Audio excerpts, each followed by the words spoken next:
Good morning, Millennial Morticians. Happy Wednesday morning. Thank you so much for joining me for another episode of this incredible podcast.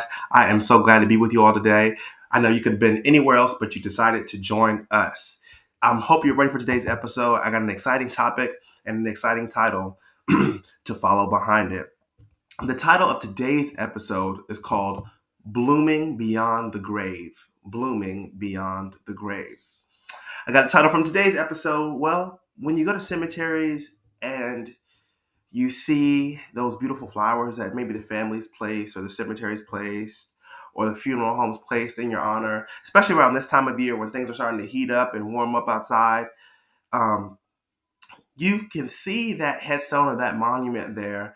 And beyond that, you can see those flowers coming out from the grave.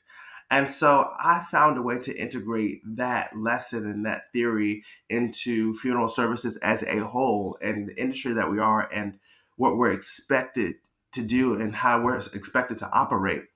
And the way that funeral service has been operating is based off history, lessons, and science. So that's the skill sets from other embalmers and funeral directors, plus the sciences that we know that are in our crafts and the arts, all compacted together. And then just the lessons that we've learned over time in funeral services, learning, observing, discovering even.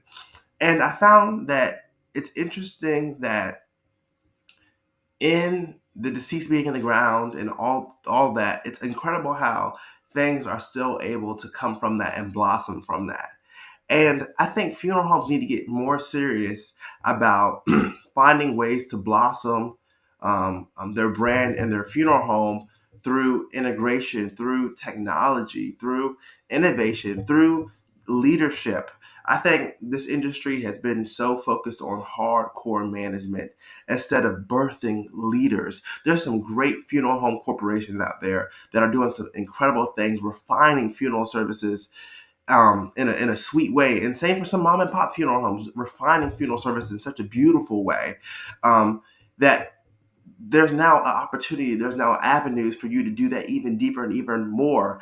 And it's up to whoever's in charge to really define the atmosphere they want to set for the funeral home and let it be known in your community, in your workspace, in your area that you're not just a funeral home. If people need to come, and I know we're extremely busy, but if people need to come and just have a conversation with you, they can come to the funeral home just to talk. Your funeral home should be a place where people can come to just relax and have a piece of peace and be at peace. And I understand that the environment of the funeral home is not one where emotions are always the best. Some people come in a very fragile state and in a healing state. Um, but adding elements to your funeral home, adding that coffee machine or that those free sodas or some snacks or things like that to just make people feel like, can I just rest here for a moment? There's a need for more these places of rest, not just for the deceased, but for the living as well. People want a place where they can just relax and enjoy and blossom and grow. And maybe while they're sitting in that environment, you have articles or you have a video or you have something showing that you are advertising your place of business and why it is what it is and why they should come back and they should, if the time comes or the time permits, plan a funeral with you because they can blossom and they can learn something and they can grow and develop.